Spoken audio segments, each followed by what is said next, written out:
Hey everybody, welcome back. Here's a little weird thing going on today. Dimmer switch in the kitchen of the DAS lab. Young fella turned it on. Lights were flickering and I said turn it off again. He turned it off, turned it back on, and smoke started coming out of it.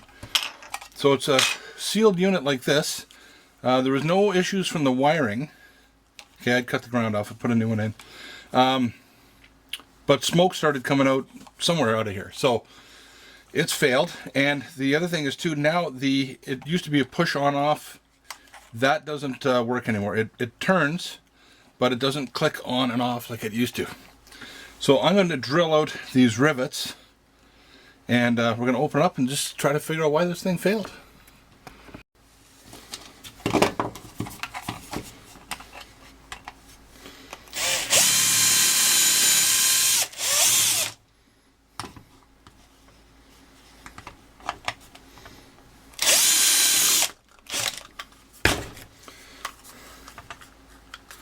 Got one more up here.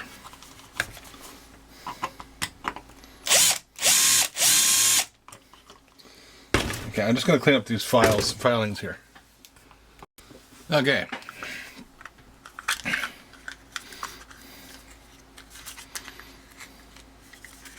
Okay, these wires can come right through here.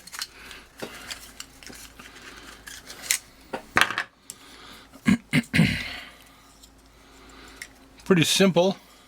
Looks like a big potentiometer, variable resistor, if you will, a capacitor, and a three-legged chip.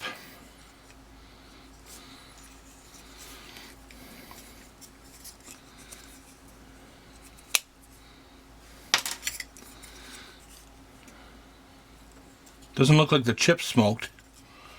I think it's going to be somewhere here in this this potentiometer. How does this work? Let me draw you a picture. Okay, here's the science lesson. So this little device here is called a triac. Okay, try again, ack.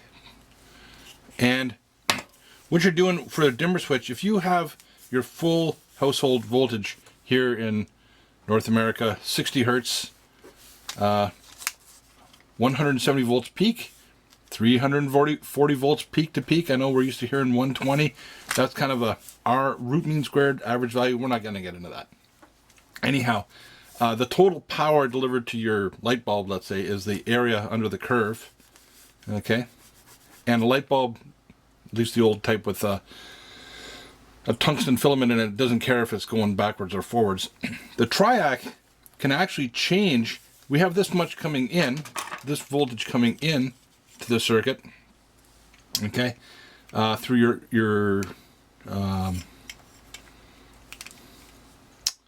the hot wire, basically from the circuit, and actually probably this would be the output here coming in, and the triac can change where this actually switches on. So this would be the input, but your output maybe, oh, that's dried out. Maybe only a small, look at that. We're having a great day in the old DAS lab. Next, we'll figure out how to rehydrate highlighters.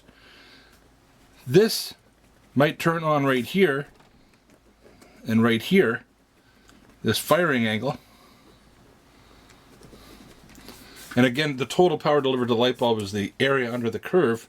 So even though we're inputting 120 volts AC RMS into the circuit, what's coming out, because of the way that this switch basically allows it to conduct up to a certain point and then shuts itself off, we don't get a lot of voltage applied to the load, right? So that's basically how the dimmer switch is working. So where this angle changes, where we have that firing angle, is dependent on the resistor and this capacitor, and they're fed into the trigger circuit on this switch. So you can see the inputs coming in here.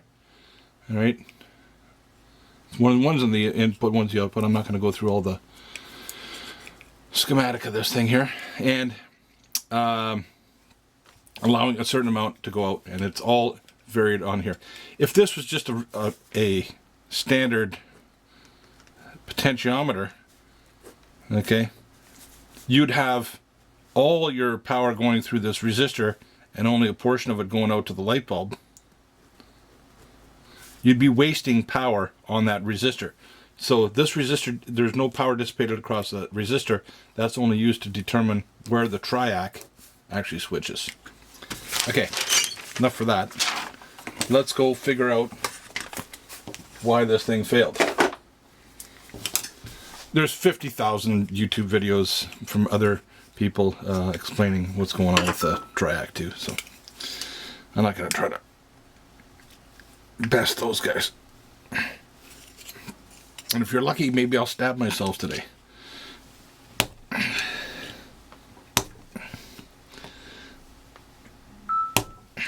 Leave me alone.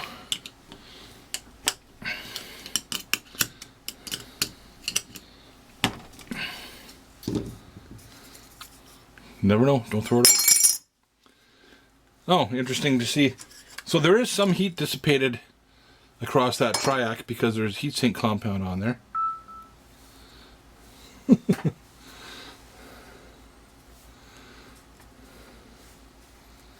Okay, I'm just going to cut off some of these wires because I don't think I need them.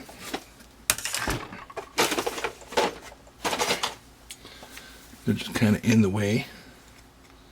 Again, I don't think I see anything smoking on that triac. I mean, my experience is, and if you've watched this show, anything that's got electricity through it that moves is vulnerable to the attack of age. Okay? So even though there's not a huge amount of current going through that thing, that potentiometer, it is electrical and it moves, and there's probably some potential that that's inside is where it's all burned up. And the fact also that it has the switching capability, the on-off part is not working anymore, makes me really think that that's part of the problem. Okay, I got 4 tabs there.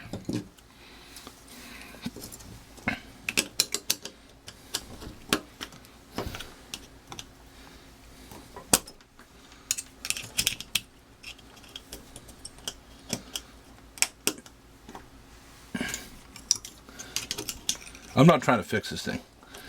Something like this, when I got smoking electrical appliances in my house, they're not going to get reused. Well, I shouldn't see that. You see me fix a toaster. Okay. Huh. So that came out, so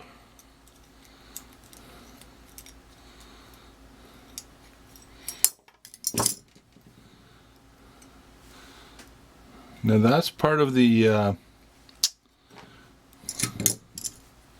so there's the shut up. Oh, I better go look at that. Somebody's trying to get a hold of me.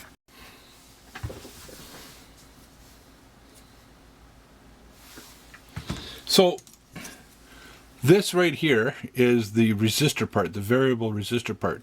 So this is the resistive material. Okay, now that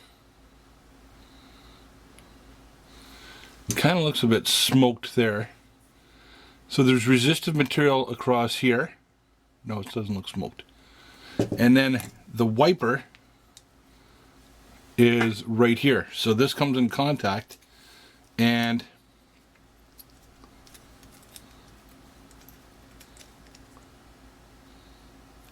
as that turns, you dial in a different amount of resistance. And that'll be between, so there's your center, and you got ohms over there and ohms over there. Okay? And down in here is a switch part.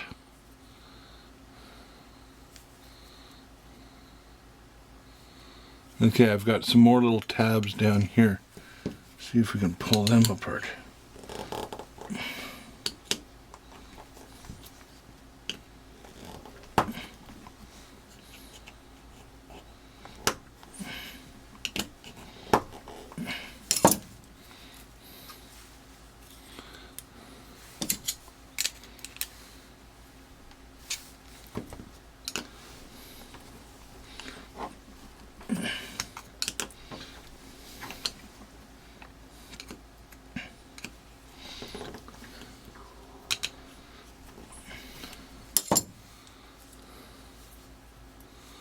Let me just cut this bird.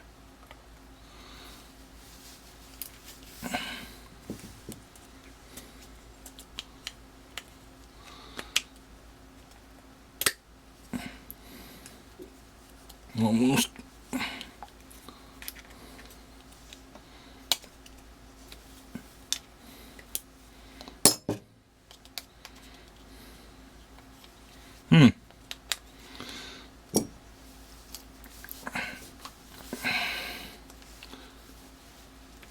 Tough little bugger.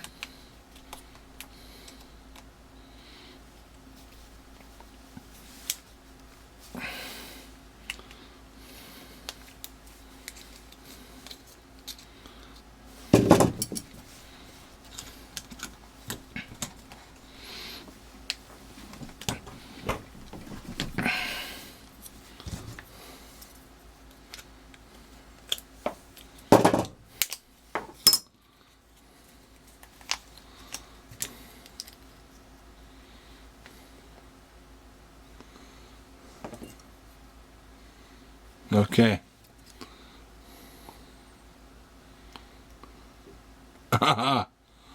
Yes. These looks like the switch part is smoked. So this is not metal, this is plastic. And if I go down into here,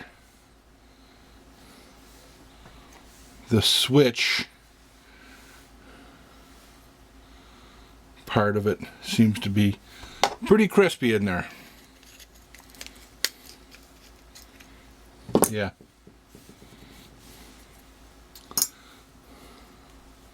Yeah, I don't think it's supposed to look like that.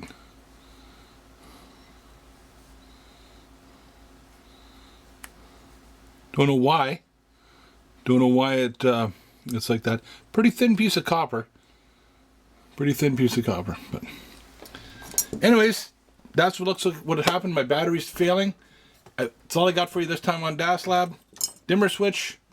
The on-off portion smoked, and we took it out and replaced it. Have fun, be safe, and for God's sakes, don't get any on you. See you next time.